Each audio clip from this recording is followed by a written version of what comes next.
kita membutuhkan harapan Anda on comment sebagai pemimpin yang kuat memimpin masa-masa sulit ini. Nah, secara ekonomi sulit ini. Sulit. Ujian yang akan menerpa Pak Prabowo sebetulnya di 2025, 2026, 2027. Dan suka tidak suka, Pak Prabowo pada akhirnya harus mengevaluasi belanja masa lalu. Ini pandangan saya juga kan nggak pernah ngobrol sama Pak Prabowo. Ya. Jadi artinya kalau saya lihat yang sesuai judul acara ini, yang pagar laut ini, sebetulnya sinyal Pak Prabowo ingin memukul mundur lagi bahwa oligarki yang sekarang sudah terlibat jauh ke politik untuk mundur ke belakang. Politik bukan ruang kamu. Kembali di Rakyat Bersuara, saya Aiman Wicaksono. Tadi soal bicara angka-angka. Nah, kalau angka-angka saya serahkan kepada ahlinya. Bung Yanuar Rizky. Bung Yanuar, kalau tadi sebutkan angka-angka, ini jadi orang bingung kan? Misalnya begini, 80% Pak Jokowi sebelumnya 80 kurang dikit lah ya. Pak Prabowo hampir 81%, artinya nambah 1%. 1% itu bermacam-macam, tadi disebutkan. Makan bergizi, gaji guru, gaji buruh, kemudian juga apa lagi? PPN 12% ditolak. PPN hanya yang barang mewah saja dan lain sebagainya. Itu kalau menurut Bang Rey hanya 1% naiknya. Tapi kalau menurut Bang Saleh itu kelanjutan yang memang luar biasa. 100 hari naik 1% dan belum pernah terjadi sebelumnya. Gimana? Baik, ini ya saya coba melihatnya di sudut netral antara pandangan Bang Daulay dan kritisi dari Bang Rey. Kan survei ini terhadap 100 hari. Ya, 100 hari ini terkait dengan persepsi saat ini. Ya. Nah, dalam persepsi 100 hari saat ini, kita itu masih menjalankan APBN 2024. Ya. Jadi yang namanya tekanan fiskal belum terjadi. Ya, jadi artinya kalau kita lihat dari sisi itu, penopang utama belanja fiskal di 2024 ini kan lebih banyak ke bansos. Ya, bansos dan sebagainya. Habisnya di bansos gitu. Habisnya di bansos dan masih dilanjutkan lagi setelah 20 Oktober pelantikan ada pilkada. Ya. Jadi kalau kita lihat dari basis responden, dia masih mendapatkan apa yang dia dapatkan dalam artian keberlanjutan dari sudut pandang yang dia terima.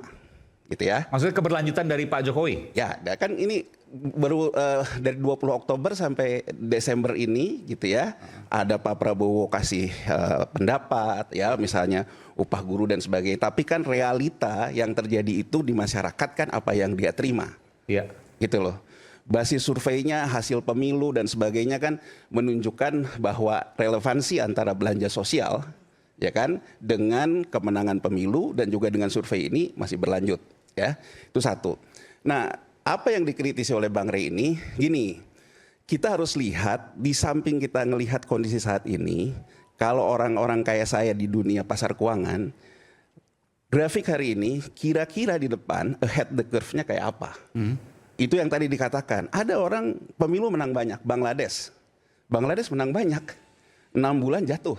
Kenapa dia jatuh? Dia tidak bisa lagi menjaga fiskalnya untuk yang disebut dengan bansos dan sebagainya ketika memasuki APBN baru. Karena bansosnya nggak diberikan lagi? Ya karena APBN-nya sudah terbatas. Ini yang terjadi di Bangladesh di 2024. Jatuh dia Bangladesh? Jatuh. 6 bulan walaupun dia landslide, menangnya luar biasa. Jatuh. Oke, itu Bangladesh baru terjadi di 2024. Nah, kita juga perlu membaca. Thailand juga ya. Apa yang terjadi juga yang pernah kita alami di zaman Pak Harto. Ya, Pak Harto menang pemilu paling meyakinkan. Ya. Bahkan dalam sejarahnya Golkar itu sampai 80% menang pemilu terakhir gitu ya. Sangat meyakinkan. Tapi ketika pemerintahan itu berjalan dihantam oleh nilai tukar yang naik tajam dan sebagainya. Dua penopang utama Pak Harto untuk basisnya di bawah yaitu subsidi BBM untuk kelas menengah dan sembako. Kita perlu ingat, zaman Pak Harto dulu basisnya menjaga 9 bahan pokok lewat Bulog. Nah, dua hal ini sudah tidak ada ruang fiskalnya, APBN-nya nggak ada. Ya kan? Karena APBN nggak ada. Nggak ada uangnya lah gitu? Ya nggak ada duitnya. Duitnya nggak ada dan kemudian ya tertekan oleh krisis moneter dan sebagainya. Nah ada LOI, IMF dan cerita macam-macam lah. Ya. Maka orang yang tadinya memberikan persepsi positif langsung berubah drastis.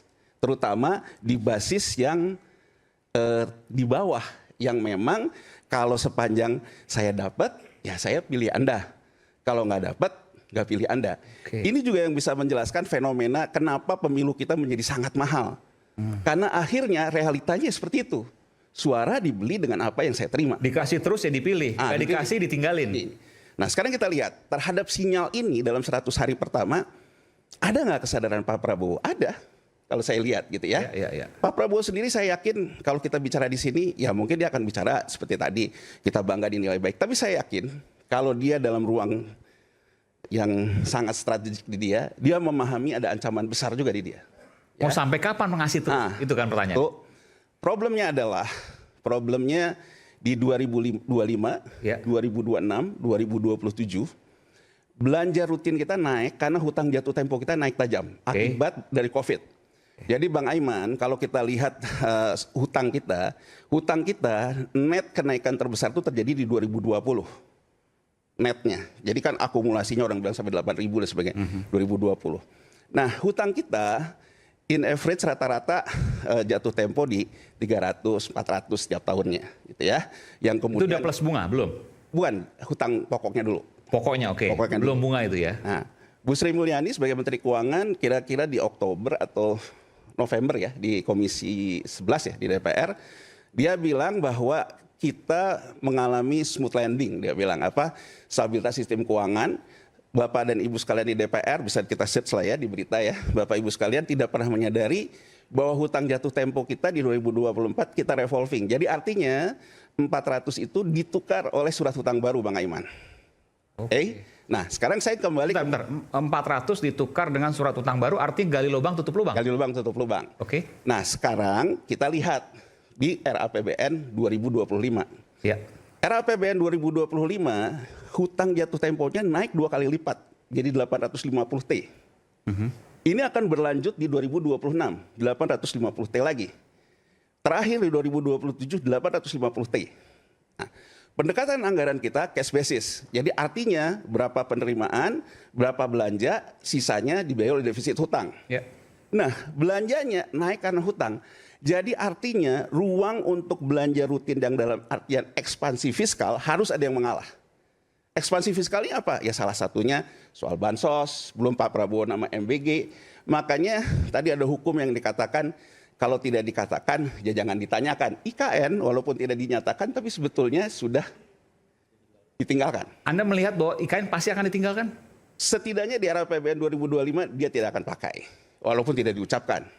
Ya walaupun tidak diucapkan karena beratnya ruang fiskal. Oke. Nah dari beratnya ruang fiskal ini belum ke persoalan bayar bunga hutangnya. Ada juga tekanan yang sifatnya dari penerimaannya. Turunnya PPh kita, turunnya akumulasi premi ketenagakerjaan yang menunjukkan adanya PHK banyak bank nol ini gitu ya. Nah jadi dalam titik sentral berpikir kayak gini, ahead the curve di depan kurva itu kita bisa lihat ini akan ada resiko yang harus dimitigasi. Ini masuk ke pertanyaan Ray tadi. Ke pertanyaan Ray tadi, kalau kita lihat ahead the curve, kalau dia bisa mengelola dengan baik, gitu ya, tidak akan terjadi gejolak, tidak akan terjadi harus terpaksa tidak memberikan lagi bansos dan sebagainya, mungkin tidak ada apa-apa.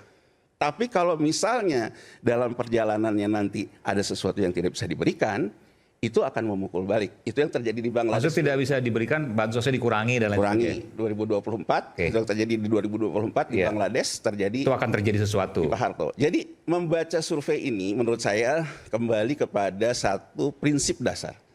Kawan terbaik dari pujian adalah kritik. Ya. Tadi pembahasannya politik, dukung Prabowo, dukung Jokowi. Menurut saya, apapun pilihan kita, presiden kita saat ini adalah Prabowo Subianto. Mendukung Prabowo Subianto bukan juga dengan meninabobokan dia dengan persepsi hasil survei. Tapi kita sebagai rakyat bersuara, kita juga perlu baca ke depan Pak, resiko kita ini. Kita membutuhkan harapan Anda on comment. Sebagai pemimpin yang kuat, memimpin masa-masa sulit ini. Nah, secara ekonomi sulit ini. Sulit. Ya, jadi sulit. artinya, tapi sebentar ini, kan tadi bisa istilah revolving. Gali lubang, tutup lubang. Jatuh tempo 2025, gali lubang, tutup lubang. Kita utang lagi. Meskipun nanti dengan konsekuensi lebih tinggi bayarnya. 2026, 850 triliun juga demikian. Apakah mungkin seperti itu? Ini ya Bang Iman ya, sekarang penerimaan negara. Katakan 100. Kita ngomong belanja rutin, non bayar bunga hutang, kemudian bayar jatuh tempo, katakan aja pakai angka Oktober deh. Angka Oktober keseimbangan primernya masih surplus sekitar 39 triliun. Tapi setelah bayar bunga hutang jadi defisit 939. Artinya kalau hutangnya, beban hutangnya nambah, keseimbangan primernya pun akan negatif. Artinya apa? Buat belanja rutin yang sifatnya dibayar penerimaan negara, tidak bisa dibayari oleh hutang. Gini loh, gampangnya gini. Penerimaan 100 nih Bang Aiman ya. Kemudian ada 100 belanja rutin. Ya. Nerusin bansos, MBG dan sebagainya lah. Itu 100. Tapi kemudian ada tambahan harus bayar hutang. Itu belanja rutin juga, hutang jatuh tempo. Hutang jatuh tempo 850. Oke? 850 ini diambil oleh menerbitkan hutang baru. Ya. Artinya hutang baru yang diterbitkan untuk menutup hutang lama tidak bisa dipakai untuk mengatasi ekspansi fiskal. Betul. Belum lagi kalau ada tekanan di sisi penerimaan. Makanya yang dilihat ya, Tekanan sisi penerimaan itu misalnya pajaknya nggak capai target, kurang dan lain sebagainya. Nah, karena ada resiko, Bocor. ada resiko itu apa yang namanya fiskal cliff ya, jurang fiskal. Iya, iya. Makanya kan yang dilihat ekonomi kita ini kan bertumpu ke sisi konsumsi. Kemarin Bu Sri Mulyani menanggapi Trump, menanggapi segala macam, dia bilang APBN itu harus sesuai dengan kondisi perekonomiannya. Jadi dengan kata lain, walaupun kita ini tidak bisa kayak Argentina, tapi likuiditas perekonomian teratasi. Ya. Itu juga mengkonfirmasi kenapa konsumsi kita naik, tapi underground ekonominya juga naik, pinjol naik, ada judol, ya, ada segala macam. Nah, kalau ini sekarang misalnya dipaksakan naik ke atas, ya udah deh, walaupun masyarakat misalnya nutupinnya oleh pinjaman, oleh makan tabungan, artinya satu-satunya potensi penerimaan negara ada di konsumsi. Makanya idenya naikin PPN, konsumsi. Nah, apa yang saya baca bahwa Pak Prabowo membaca ahead the curve, dia di last minute di 31 Desember di Departemen Keuangan, dia batalkan. Karena kalau Bang Aiman perhatikan, kalau kita lihat real time, kita analisa kecenderungan medsos, ya medsos kelas menengah yang tadinya juga memilih Pak Prabowo dan segala macam, kelas menengah mulai menemukan konsolidasi musuh bersama, kenaikan PPN, kenaikan pajak, dia batalkan, dia paham betul bahwa kalau dia lakukan ini, surveinya sekarang begini, tapi di 2025 bisa mempercepat kelas menengah yang melakukan konsolidasi musuh bersama. Itu jelas. Jadi kalau saya lihat, terlepas dari hasil survei ini, Pak Prabowo jelas melihat bahwa dia harus menghentikan yang namanya musuh bersama yang terkonsolidasi di kelas menengah. Nah, tantangan-tantangan seperti ini kan masih akan terus berlanjut nih. Nah, saya melihatnya gini Bang Aiman. Jadi sebetulnya Pak Prabowo ini satu kan tadi Bang Aiman di awal di bawah bayang-bayang Jokowi dan sebagainya ya. Masih itu, betul. Ya kalau sekarang sebetulnya kalau kita lihat dengan walaupun tidak mengucapkan IKN kan sudah tidak lagi jadi isu besar. Ya, kemudian dia mencoba mengefektifkan makan bergizi gratis sebagai program yang sama sekali berbeda dengan Pak Jokowi sebelumnya, tidak ada. Dan kemudian dia mulai menyadari ruang fiskal yang menyempit, melakukan penghematan 306 triliun yang dilakukan sekarang loh, bukan di awal. Jadi sebetulnya mengikuti juga Argentina walaupun tidak seradikal Argentina. Ya, jadi melakukan penghematan belanja 306 gitu. Nah, terus pembiayaan lain dan sebagainya. Jadi kalau menurut saya ujian yang akan menerpa Pak Prabowo sebetulnya di 2025, 2026, 2027. Dan suka tidak suka, Pak Prabowo pada akhirnya harus mengevaluasi belanja masa lalu. Utang maksudnya? Ya tadi kan yang dikatakan APBN yang bocor lah, ya kan penegakan hukum segala macam. Jadi beban berat belanja masa lalu ini kan harus dia katakan direview. Dan ini pada akhirnya pelan-pelan ya dia harus melepaskan diri juga dari bayang-bayang Jokowi. Itu keniscayaan Anda keniscayaan, karena gimana lagi gitu. Kalau sekarang misalnya mau meneruskan IKN, masih mau meneruskan bansos, ada MBG dan sebagainya. Nah, saya melihat gini Bang Aiman, pendekatan kita kan masih melihatnya project base ya. Ini yang selalu dikatakan oleh Pak Prabowo dengan di kabinetnya kita harus sama, chemistry-nya sama, segala macam. Karena kalau saya lihat sih sebetulnya yang dia inginkan dari makan bergizi gratis itu program. Jadi dengan program makan bergizi gratis, orang yang dikasih nutrisi gratis, menghidupkan dapur umum kayak di India. Jadi menggerakkan perekonomian di bawah. Nah, sejauh ini kan sebetulnya pendekatannya masih seperti bansos, keberlanjutan cara berpikir Jokowi juga. Project base. Jadi intinya ada sekitar 10.000 per orang, belum cycle-nya itu belum berputar. Ya, jadi artinya ini menurut saya kalau Pak Prabowo bisa mendrive apa yang dia inginkan ya menjadi program. Nah, kan kalau di India kan basisnya juga menggerakkan CSR-nya swasta, bukan hanya APBN saja. Jadi artinya ada pembiayaan non APBN yang didorong untuk pembiayaan pembangunan. Jadi begini, kalau kita bicara apa yang akan, saya langsung pertanyaan ya, apa yang akan dipreteli oleh pemerintah, nanti silahkan dibantah, preteli dari pemerintahan Pak Prabowo ini atas pemerintahan Pak Jokowi, IKN, Ya.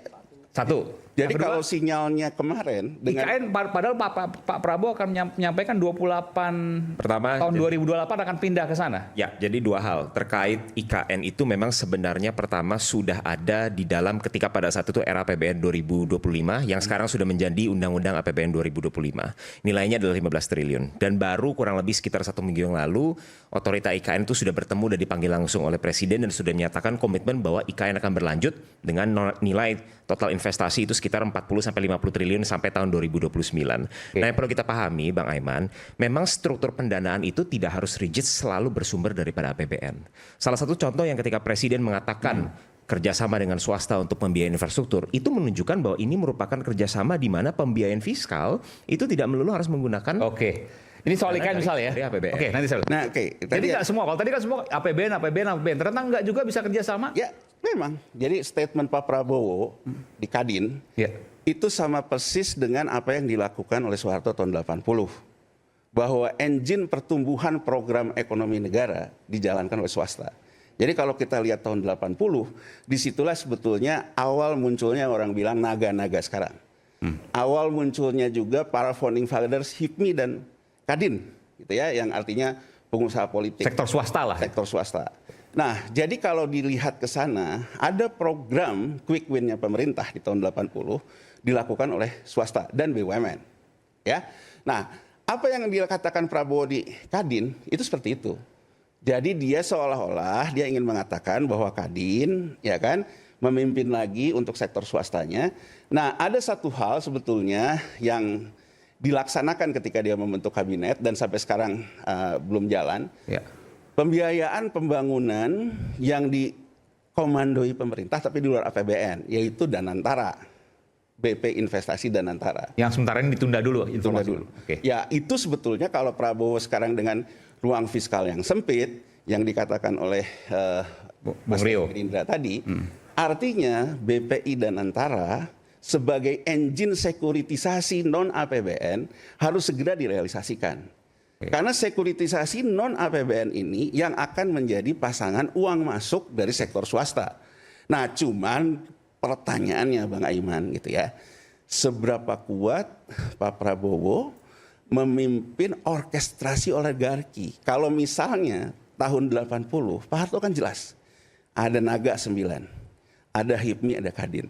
Kamu dapat ini, tapi no politik. Anda boleh kaya, tapi Anda nggak boleh politik. Kalau sekarang? Dan terus setiap ada di tapos kolom pencapir, dia bilang sama Naga ini, dia bilang sama orang-orang Kadin HIPMI ini, kasih ini ke petani. Kan gitu modelnya. Model kepemimpinannya seperti itu, bahwa saya memberikan Anda program pemerintah, saya memberikan Anda akses ke perbankan. Mungkin Anda ikut saya, nurut sama saya. Nurut sama saya. Kalau sekarang nggak bisa seperti itu. Nah, menurut saya, ini pandangan saya juga kan nggak pernah ngobrol sama Pak Prabowo ya. Jadi artinya kalau saya lihat yang sesuai judul acara ini, yang pagar laut ini, sebetulnya sinyal Pak Prabowo ingin memukul mundur lagi bahwa oligarki yang sekarang sudah terlibat jauh ke politik untuk mundur ke belakang. Politik bukan ruang kamu. Karena pagar laut masuk dalam ranah politik. Ya, kan ini menjadi isu politik akhirnya. Prosesnya. Jadi isu karena melibatkan kementerian dan lain sebagainya. Gitu. Menjadi isu politik. Jadi maksudnya gimana? Kalau pagar laut ini adalah, ini nanti silahkan disampaikan. Ini bacaan saya ya. Iya, yang nggak apa, kan ini bebas saja.